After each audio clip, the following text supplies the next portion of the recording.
안녕하세요.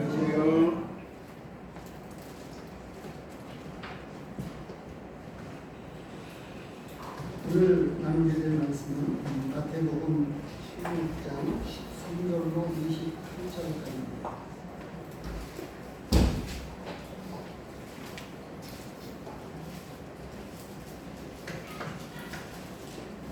마태복음 16장 13절에서 28절까지의 말씀을 공유드리도록 하겠습니다. 예수께서 빌립보 아이사라 지방에 이르러 제자들에게 물어 이르시되 사람들이 인자를 누구라 하느냐. 이르되 더러는 세례 요한, 더러는 엘리야, 어떤 이는 에레미야나 선지자 중에 하나가 하나이다. 이르시되 너희는 나를 누구라 하느냐. 시몬 베드로가 대답하여 이르되 주는 그리스도시요 살아계신 하나님의 아들이시니이다. 예수께서 대답하여 이르시되 바요나 시몬아 내가 보기 있도다. 이를 내게 알게 한 이는 표적이 아니요 하늘에 계신 내 아버지시니라. 또 내가 너희에게 내게 이르노니 너는 베드로라. 내가 이 반석 위에 내 교회를 세우리니 음부의 권세가 이루지 못하리라. 내가 천국 열쇠를 내게 주리니 내가 땅에서 무엇이든지 내면 하늘에서도 낼 것이고 내가 땅에서도 무엇이든지 풀면 하늘에서도 풀리리라 하시고 이에 제자들에게 경고하사 자기가 그리스도인 것을 아무에게도 이르지 말라 하십니다. 이때로부터 예수 그리스도께서 자기가 예루살렘에 올라가 장로들과 대제사장들과 서기관들에게 많은 고난을 받고 죽임을 당하고 제3일 살아날 것을 제자들에게 비로소 나타내십니다. 베드로가 예수를 붙들고 항변하여 이르되 주여 그리 마옵소서. 이 일이 결코 죽게 미치지 아니하리이다. 예수께서 돌이키시며 베드로에게 이르시되 사단아 내 뒤로 물러가라. 너는 나를 넘어지게 하는 자로다. 내가 하나님의 일을 생각하지 아니하고 도리어 사람의 일을 생각하는도다 하시고 이에 예수께서 제자들에게 이르시되 누구든지 나를 따라오려거든 자기를 부인하고 자기 십자가를 지고 나를 따를 것입니다. 누구든지 제 목숨을 구원하고자 하면 잃을 것이요 누구든지 나를 위하여 제 목숨을 잃으면 찾으리라. 사람이 만일 온 천하를 얻고도 제 목숨을 잃으면 무엇이 유익하며 사람이 무엇을 주고 제 목숨과 바꾸겠느냐. 인자가 아버지의 영광으로 그 천사들과 함께 오리니 그때 각 사람이 행한 대로 받으리라. 진실로 너희에게 이르노니 여기 서 있는 사람 중에 죽기 전에 인자가 그 왕권을 가지고 오는 것을 그런 자들도 읽는다. 13절에서 28절까지의 말씀을 가지고 내 신앙의 고백, 주님을 따르는 것으로 증거되고 있습니까? 라고 하는 제목으로 오늘 본문에 있는 말씀을 같이 나누겠습니다. 오늘 본문에는 대부분이 다 알고 있는 베드로의 신앙 고백이 있습니다. 그리고 예수님은 제자들에게 그리고 사람들이 인자를 누구라 하느냐. 그리고 제자들에게 너희는 나를 누구라 하느냐. 이 질문을 제가 다시 한번 드려보겠습니다. 예수님은 나에게 지금 누구입니까? 예수님은 지금 나에게 누가 되시죠? 어떤 분이십니까? 나의 생명의 구주가 됩니다.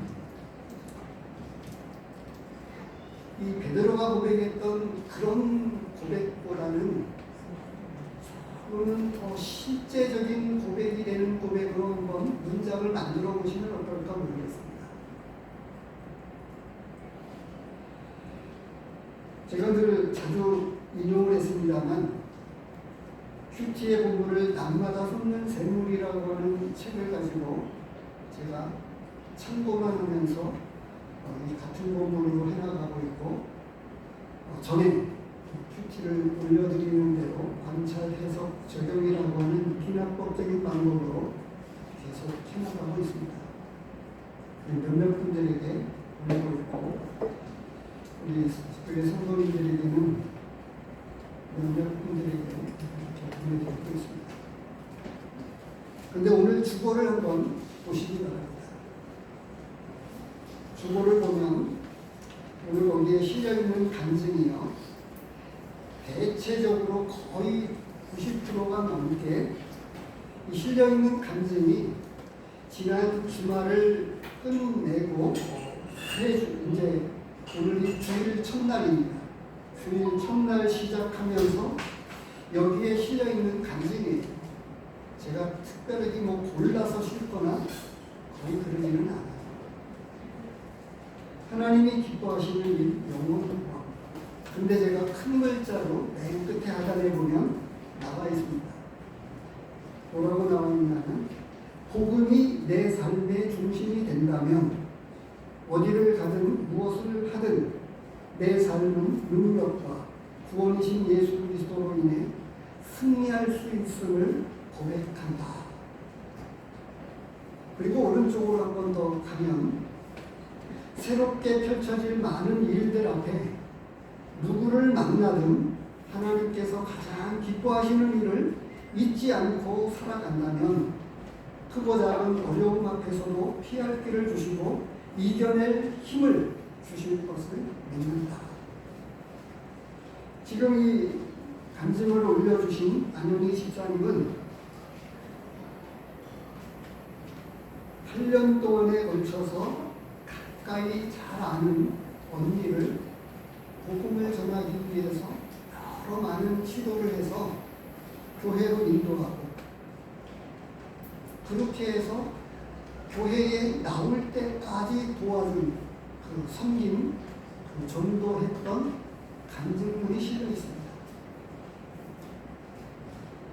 그리고 이 간증을 올리면서 이분은 지금 아이들과 함께 캐나다로 유학을 떠나게 되는 과정 중에 있어요. 그래서 후반에 나오고 있는 그 믿음의 고백은 그런 거예요. 새롭게 펼쳐질 일들 앞에 누구를 만나든 하나님께서 가장 기뻐하는 일을 잊지 않고 살아간다면 크고 작은 어려움 앞에서도 피할 길을 주시고 이겨낼 힘을 주실 것을 믿는다. 이렇게 고백을 합니다. 제가 이것을 소개하는 이유는 고전적이고 조금은 뭔가 그런 고백이지만 지금 이 간증문에 올려있는 이분의 실제적인, 예수님이 물었던 그 너희는 나를 누구라 하느냐 라고 하는 이 질문의 답변 상관없이 간증에서 올렸던 그 간증 가운데 나와 있는 신앙 고백이었던 거예요.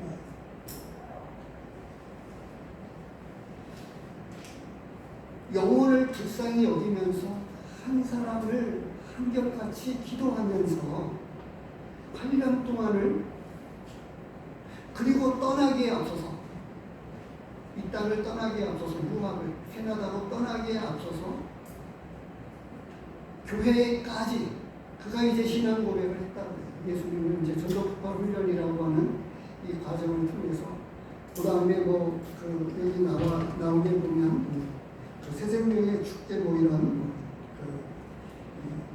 새생명 축제, 이런 우리로 이야기하면, 쉽게 이야기하면 전도 집회입니다.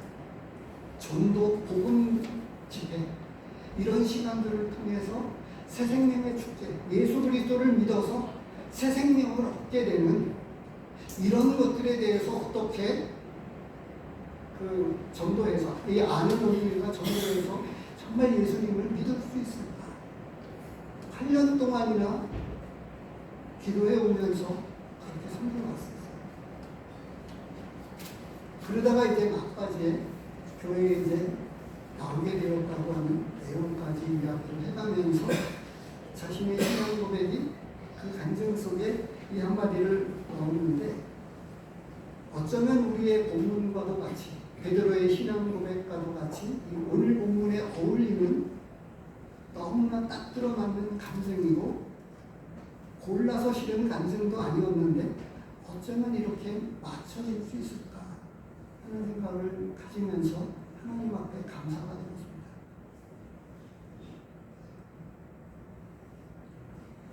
다시 한번 질문을 드리겠습니다. 예수님은 나에게 누가 되십니까? 누구입니까?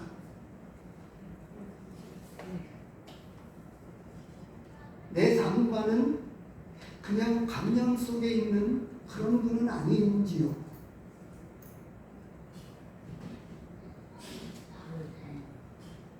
오늘 본문에서 보면 다시금 다른 색다른 질문으로 질문을 드릴게요.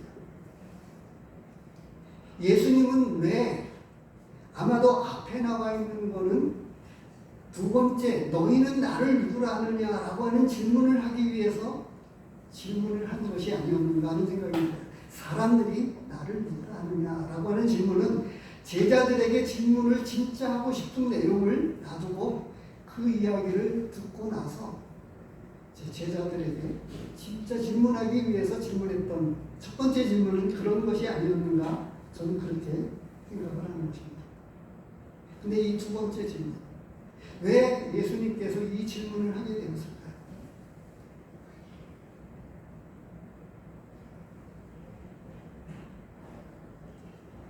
이미 제자들은 요한복음 13장에 보게 되면 다는 아니니라 발을 씻겨주시는 일들을 통해서 온몸도 씻겨달라고 그랬더니 다 깨끗한데 아주 쉬운 말로 발만 씻으면 된다 이렇게 이야기를 하면서 다 깨끗한 것은 아니다 이렇게 말씀을 하셨어요. 그리고 이미 앞장에서 걸쳐 왔습니다만 마태복음 4장에서 나를 따르라 이렇게 말씀을 베드로에게 하셨고 베드로의 고백이 나오니까요.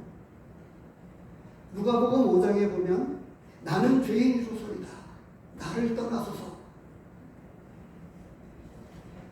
죄인인 나에게 예수님이 찾아왔다고 하는 것 이것 때문에 놀라서 나를 떠나소서라고까지 이렇게 정말 그 믿음을 그렇게 표현했습니다. 그리고 나를 따르라 라고 했었을 때 모든 것을 다 버리고 예수님은 따랐습니다. 그냥 하나의 한 사람의 그 모델이라고 할까요? 그 베드로에게 그냥 초점을 맞춘 것 뿐입니다. 모든 제자가 다 그래요. 왜 예수님은 이 질문을 했을까요? 그러면서 저는 각색해서 오늘 이렇게 첫 번째로 말씀을 드리고 싶습니다.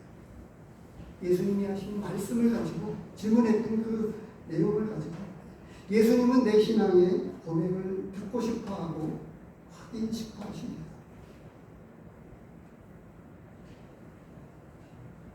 앞에 나와 있었던 바로 앞장에서 나와요. 믿음이 크도다 이렇게 말씀하시고 바로 앞에서는 어떻게 이야기했습니까? 믿음이 작은 자들 이렇게 말씀을 하셨어요.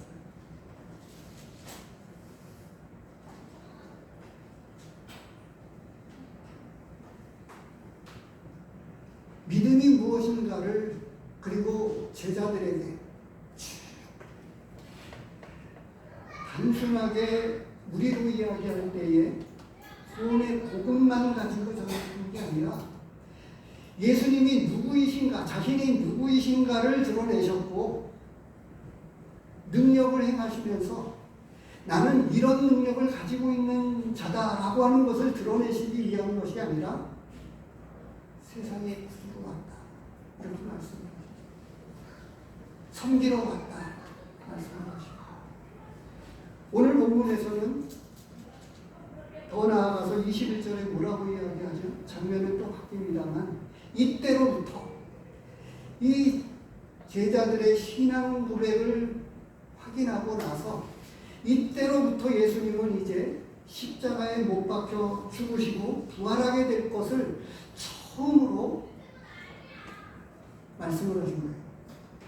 여기서부터 달라지는, 이제 갈릴리 사역을 여기서 정리를 하시고 이제 예루살렘을 향해서 출발하시면서 이제 십자가를 지고 가실 그 예루살렘에 들어가셔서 올라가셔서,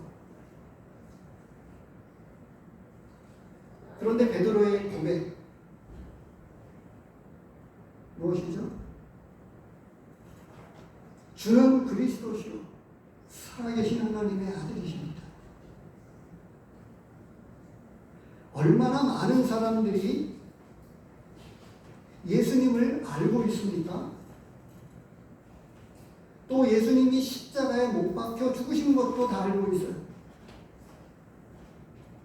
부활절을 통해서 계란을 받으면서 교회를 조금이라도 다녀봤던 사람들, 그리고 달걀, 삶은 계란을 받으면서 예수님이 부활했다고 하는 것 내용도 알지만 얼마나 피상적이고 관념적입니까?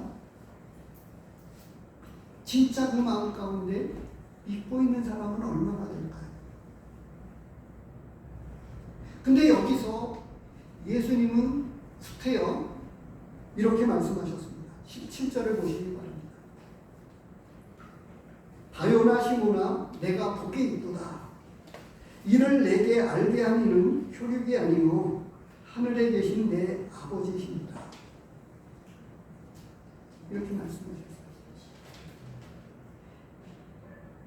이 믿음의 고백, 진짜 참된 신앙의 그 고백이 배워서 된 것도 아니고 누가 알려줘서 관념적인 것이 아닙니다. 아버지 하나님께서 이것을 알려주셨기 때문이다. 이렇게 말씀하신 거예요.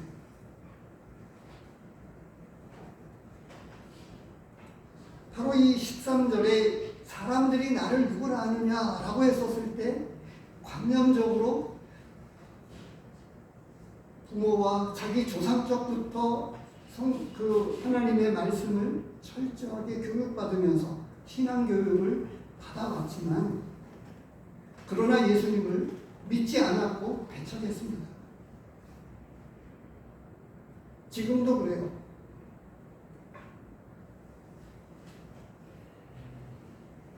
교회에서 예배를 드리는 것이 종교화되어 있습니다. 맞죠? 종교성을 가지고 아침에도 그런 이야기를 해요. 교회 다니는 사람에게 믿지 않는 사람은 어디를 나가도 무엇을 믿든지 다 좋은데 너무 깊이 들어가면 안 된다, 미치면 안 된다, 이런 이야기를 했다고 해요.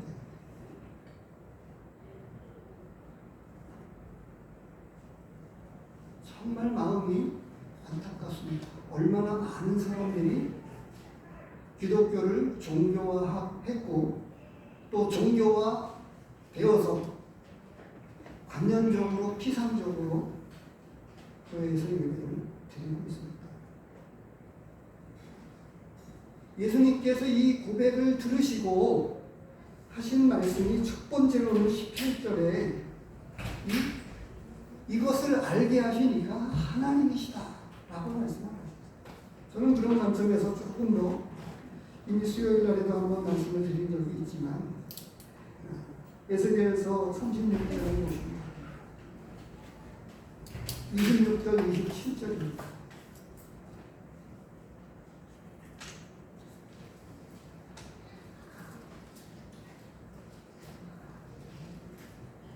(26절) 27절을 같이 읽도록 하겠습니다.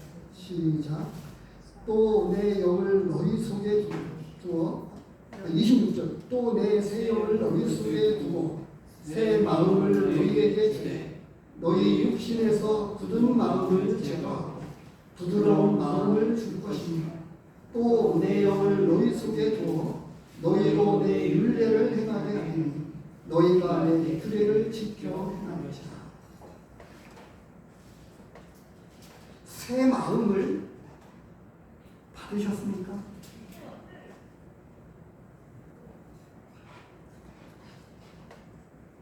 이전에 있었던 마음이 아닌 하나님께로부터 온 마음이 심겨져 있는 사람. 이 사람들에게는 관념적이거나 피상적이지 않습니다. 오늘 간증에 실려있는 이분을 보세요.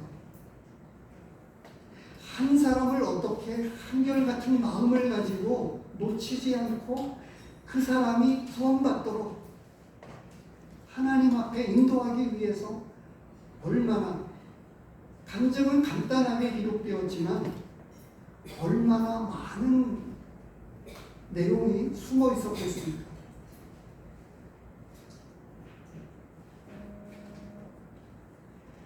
한 사람을 교회 앞으로 나오게 하는 데까지도 어려워요. 이미 전에 말씀을 드렸습니다.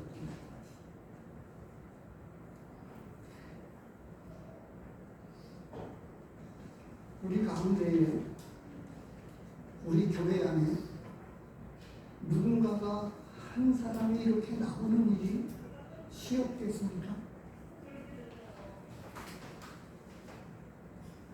로마서 말씀을 보도록 하겠습니다.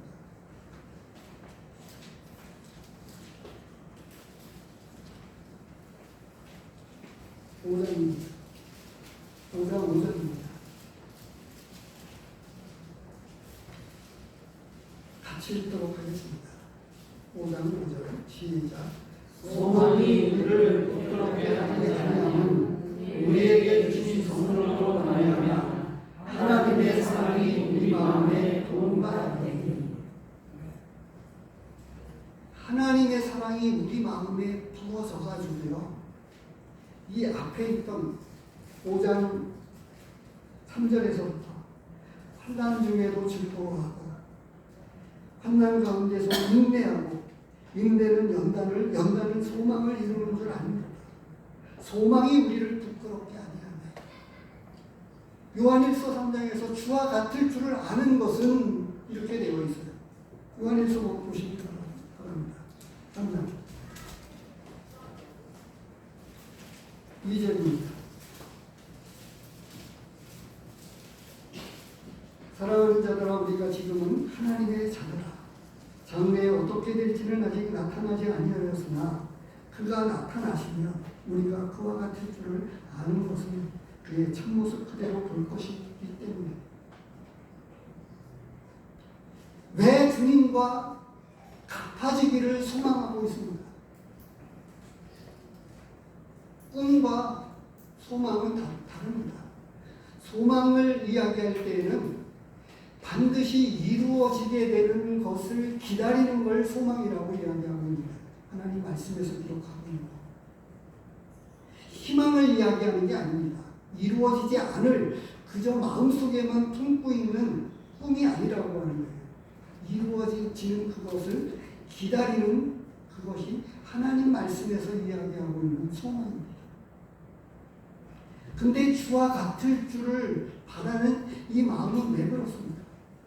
구약으로 이야기하면 롯이 소돔과 고모라 속에 있으면서 고통을 받았습니다.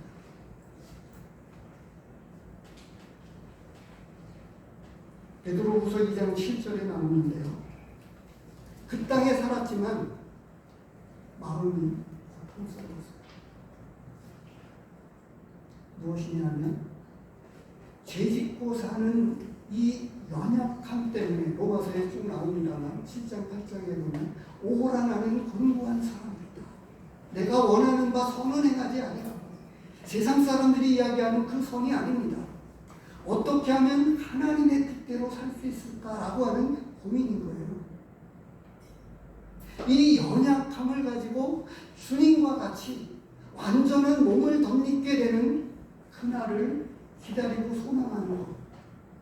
그러면서 환난을 당하지만 다른 사람도 아닌 오늘 주보에 올려있는 간증문을 보세요. 앞으로 가게 될 그 카나다에 가서 누구를 만나든 어떤 일들이 벌어지든 크고 작은 어려움 앞에서도 하나님은 피할 길을 주시고 이겨낼 힘을 주실 것이라고 믿으면서 두려움 없이 그 삶 가운데는 바로 그 앞에서 고백했던 뭐죠? 복음이 내 삶의 중심이 된다면 완전히 이루 중심으로 완전하게 살아갔다라고 표현하기에는 어려우니까 이 집사님은 이렇게 고백을 하고 있습니다. 복음이 내 삶의 중심이 된다면 그의 삶은 한 사람을 전도하는 그 일을 통해서 8년을 지속적으로 기도를 그치지 않는 가운데서 기도하면서 주님 앞에 인도했고 마지막으로 이 한국을 떠나기 전에 이 전도했던 그 신앙 고백이 온전하게 되어지도록 교회까지 잘 나와서 주님을 예배하고 섬길 수 있도록 돕는 일에 헌신했습니다. 그냥 했겠습니까?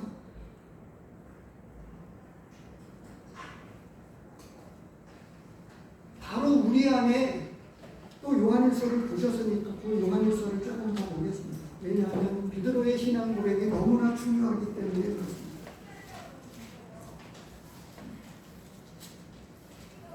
우선은 3장 9절 말씀입니다.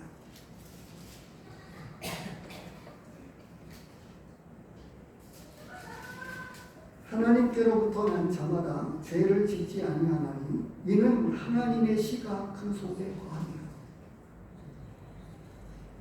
하나님의 씨가 있습니까? 하나님의 씨가 없으면 종교적이고 관념적이고 피상적이 됩니다.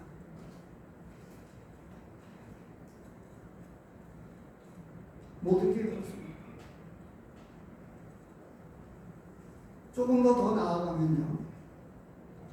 하나님의 일을 말씀하고 십자가 사역을 바라보면서 이제 그들의 신앙이 어느 정도 되었다고 생각을 해서 제가 각색해서 표현을 하는 거예요.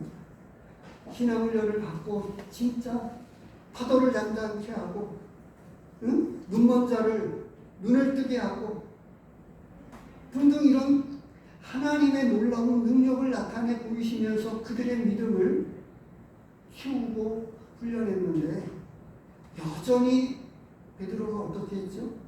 그 다음 사건에 나오는 사건.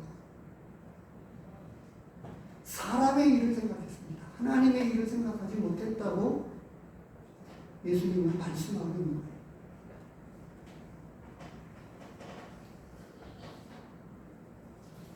그래서 첫 번째 우리에게 주시는 예수님 말씀처럼 나의 신앙 고백을 하나님 앞에서 제가 듣고 싶은 이야기가 아니고요.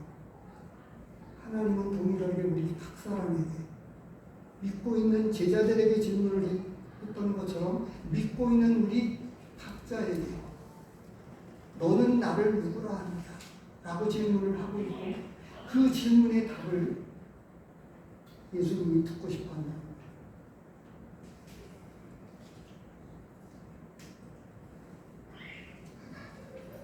그리고 그 고백은 간증문에 실려 있었던 것처럼 그냥 관념적이지 않고 우리의 삶 가운데서 묻어나오는 그 간증을 예수님은 듣고 싶어 합니다. 얼마나 제가 많은 곳에서 이 간증은 반복되어져야 된다라고 하는 말씀을 여러 본문을 통해서 말씀을 여러 차례 드려왔었습니다. 그리고 이제 두 번째로 주시는 메시지가 있어요.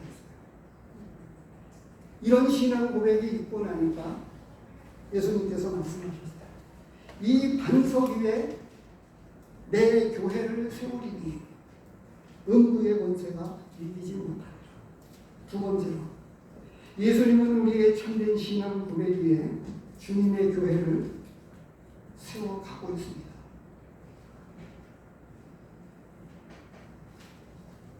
우리는 조금 더 어찌놓고 보면 구원받은 한 성도가 교회이기도 하고 한 성도가 너무나 귀합니다. 땅에 있는 성도는 존귀한 자니 이렇게 말씀하고 있어서 그 한 사람이 하나님의 자녀이고 너무나 놀라운 일입니다. 그럼에도 불구하고 예수님은 뭐라고 말씀하셨냐면 피로 사신 교회라고 말씀을 하고 있어요. 왜 우리는 모여서 예배를 드릴까요? 각자가 하나님 앞에 예배를 드리면 되는데, 코로나 때처럼. 왜 우리는 주님의 이름으로 모이고 있습니까? 왜 우리는 주님의 이름으로 모여서 예배를 드리고 모여서 하나님의 말씀을 듣고 있습니까? 주님이 머리로 계신 주님의 전이기 때문에 그렇습니다. 건물이 아니고 장소가 아니고 우리 성도들이 진짜 구원받은 성도들, 바로 신앙 고백 위에 세워진 그런 무리들, 신앙 고백을 가지고 있는 사람들이 모여 있는 곳, 모이고 있는 그곳, 그것이 교회입니다. 근데 아까 제가 말씀드렸고, 새 마음을 주시고, 새 영을 주시고, 씨를 심어주시고, 말씀이 우리 안에 심기어진 사람, 배워서 되는 것이 아닌, 지식으로 습득되어지는 것이 아닌, 그래서 새 사람이라고 말씀하는 거예요. 새 생명이라고 말씀을 합니다. 오늘 본문에서도 나옵니다만 죽어야 된다라고 하는 것을 반복해서 말씀합니다. 그런데 내 교회를 세우기는 말씀하고 있어요. 그런데 얼마만큼 우리는 교회 일에 관심을 갖고 있습니다. 모이는 일, 모여야 교회입니다. 근데 내 교회를 세우겠다고 말씀을 하고 계시는 거예요. 중요하기 때문에 에베소서 말씀을 읽어보겠습니다.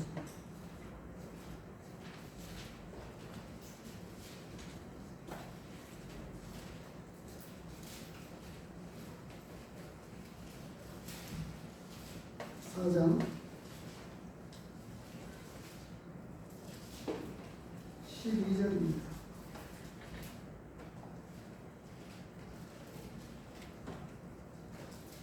이는 성도를 온전하게 하여 봉사의 일을 하게 하며 그리스도의 몸을 세우려 하십니다. 그리스도의 몸을 세우기를 원하시는 마음을 가지고 사도 바울은 그리스도의 남은 고난을 내 육체에 세운다고까지 고백을 해가면서 고린도후서 11장에서는 이 모든 많은 바다의 위험과 강도의 위험과 이런 여러 가지 이 모든 일들을 고사하고 모든 교회를 명령하는 것이 더 크다고 고백하기도 했습니다. 앞에서 우리는 어떤 말씀이 있었습니까? 나와 함께 아니하는 자는 나를 반대하는 자요, 나와 함께 무지하면 아니하는 자는 해치는 자다라고 말씀을 하고 있습니다. 에베소서 말씀을 궁극적으로 말씀하고 있는 게 뭐예요? 여러 직분과 은사를 가지고 섬기는 이런 일들을 통해서 교회가 주님의 몸이 세워져 가고 있다고 하는 것을 말씀을 하고 있고, 봉사의 일을 통해서 여러 많은 섬김의 일들을 통해서 주님의 몸이 세워져 가고 있다. 그런데 우리는 만인제사장이라고 하는 이 교리가 지나치게 높아서 개인의 분별과 개인의 신앙 위주로 신앙생활을 많이 하고 있는 편입니다. 하나님의 말씀은 왜 우리에게 땅에서도 매면 매일 것이요 풀면 하늘에서도 풀리라고 그렇게까지 말씀하고 있습니다. 교회가 행하는 일에 주님이 계십니다. 두세 사람이 모인 곳에 주님이 계십니다. 우리 개인 각자에게도 주님이 계시지만 그러나 모일 때의 교회입니다. 모여야 된다라고 말씀을 하고 있는데 모이는 일에 왜 그렇게 우리는 함께하지 못하고 있습니다. 그리고 주님의 일에 얼마만큼 관심을 갖고 있습니까? 두 번째 메시지입니다. 내 신앙의 고백을 듣고 싶어하고 확인하고 싶어 하십니다. 그리고 이 참된 신앙의 고백 위에 주님의 교회는 세워져 가고 있는 거예요. 몸이 든든하게 강건하게 세워져 가기를 원하는데 구속함을 입은 하나님의 백성들이, 하나님의 자녀들이 같이 상합하고 연락해서 협력해서 복음의 진보를 나타내고, 그리고 교회에게, 우리 각자에게도 그런 사명을 주셨지만 교회에게, 교회는 진리의 거룩한 터이기도 합니다. 이 반석 위에 예수님은 반석이 되십니다. 베드로를 지칭한 게 아니고 베드로의 신앙 고백 위에 교회를 세워가고 있는 거예요. 교회 나오는 사람들이 모여있는 그것이 참된 교회가 아니고 진짜 이 속에서부터 있는 참된 신앙 고백 위에만, 그러니까 아까 제가 말씀드린 씨가 들어가 있고 말씀이 들어가 있고 하나님이 주신 마음, 그 새 마음이 있고 하나님의 사랑이 우리 마음 가운데 부어져서 육신적인 사랑이 아닌, 인간적인 사랑이 아닌 하나님의 사랑으로 가득 차서 내 마음을 완전히 녹여버린. 그래서 요한일서에서 무엇을 강조하고 있습니까? 우리가 형제를 사랑함으로 사망에서 생명으로 옮긴 줄을 안다. 이렇게까지 말씀을 하고 있고, 의를 행하고 형제를 사랑하지 아니하면 제대로 믿은 사람이 아니다, 진짜 신앙이 아니다 라고 하는 것을 분명하게 말씀해 주고 있습니다. 끝으로 21절에서부터 조금 전에 언급을 했었습니다만, 이제 예수님께서는 예루살렘에 올라가서 많은 고난을 받고 죽임을 당하고 3일 만에 부활해야 될 것을 가르쳤습니다. 그랬더니 베드로가 항변하고 표현은 그렇게 배웠는데요. 그리 마옵소서.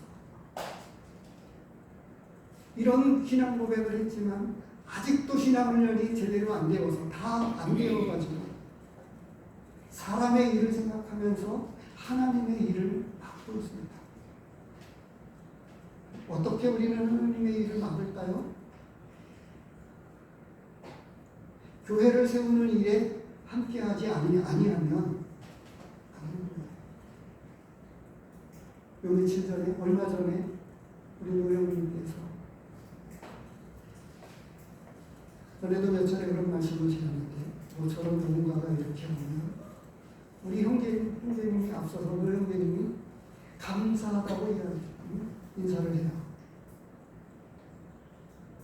제일 힘들고 어렵고 나이 많으신, 제일 연장자가 되시는 우리 형제님이 모처럼 만에 누군가가 이 성도님이 나오시면 너무 기뻐하시고 오히려 감사하시다고 이야기해요. 긴 장례를 내다 보면 5년 후, 7년 후 어떻게 될까요? 제가는 그렇게 멀지 않았습니다. 70이 되기 전에 은퇴해야 된다라고 하는 그런 분들을 저는 가지고 있다고 하는 말씀을 드렸습니다. 여러 차례 했습니다. 7년 남짓, 길게 잡아도 7년 남짓, 5년, 7년, 불과 남지 않은 이 교회의 장래 어떻게 해야 될까요?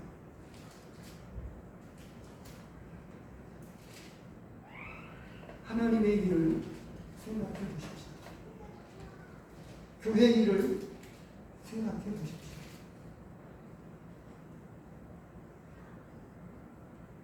오늘 아침에 올라오다가 한 선생님, 강명수 모치님 지난주에 안 나왔는데 어떻게 되는지 있더라. 있지만 한 성도가 안 나오면 모두 다 관심 갖고 기도하고 연락하고 이게 지체입니다. 교회는 교리가 아닙니다. 한 몸이라고 하는 교리가 있지만 이건 교리가 아닙니다. 하나로 연결되어졌습니다. 그냥 아주 쉬운 말로 한 가족입니다. 주님의 가정에 우리는 한 지체로 한 가정 안에서 모이고 있는 식구들인 거예요. 식구가 1박 2일로 어디 멀리 가는데 아무한테도 이야기하지 않고 갑니까? 또 안 보였는데 알아서 하겠지. 그렇게 하겠습니까? 그런데 이렇게 말씀을 하신 다음에 뭐라고 말씀하고 있어요? 24절에서부터 누구든지 나를 따라오려거든 자기를 부인하고 자기 십자가를 지고 나를 따를 것입니다. 라고 말씀을 하셨습니다. 시간이 없어서 더 말씀을 못 드리겠습니다. 주님은 언제나 믿는 것을 따르라고 말씀을 하셨습니다. 그리고 제자라고 말씀을 하셨어요. 사도행전에 보면 제자의 수가 3,000이나 더하더라. 언제나 믿는 사람을 제자라고 말씀을 하셨어요. 마태복음 28장 말씀을 보았습니다만 뭐라고 말씀하고 있죠? 제자를 삼으라고 말씀을 하셨어요. 그 제자를 삼는데 어떻게 삼느냐? 침례를 주고 모든 것을 가르쳐 지키게 하라고 말씀하고 있어요. 그래서 여기서도 말씀하고 있는 거예요. 앞장에서도 이미 언급을 했습니다만 내가 너희에게 평화를 주러 온 것이 아니다. 내가 세상에 화평을 주러 온 줄로 생각하지 마라. 화평이 아니고 겁니다. 아버지나 어머니를 나보다 더 사랑하는 자는 내게 합당하지 아니하고 아들이나 딸을 나보다 더 사랑하는 자도 내게 합당하지 아니하며 또 자기 십자가를 지고 나를 따르지 않는 자도 내게 합당하지 아니하리라. 끝으로 자기 목숨을 얻는 자는 잃을 것이요 나를 위하여 목숨을 잃는 자는 얻으리라 라고 말씀을 하셨는데 오늘도 말씀을 하셨습니다. 26절 사람이 만일 온 천하를 얻고도 제 목숨을 잃으면 이 말씀이 전도하려고 구도자들에게 하는 말씀이 아니었어요. 지금 이 말씀은 본문에 나와 있는 대로 제자들에게 하고 있는 거예요. 그 제자들이에요. 생명을 내어 놓아야만 아니 이미 우리는 십자가에서 죽은 사람입니다. 그리고 나서 무엇을 말씀하고 있느냐 한마디로 이야기하면 이 21절에서부터 기록된 이 말씀 가운데에서는 십자가를 강조하고 있고요. 십자가를 지고 따라야 된다라고 하는 것을 강조하면서 28절 끝에 왕권을 강조하고 있습니다.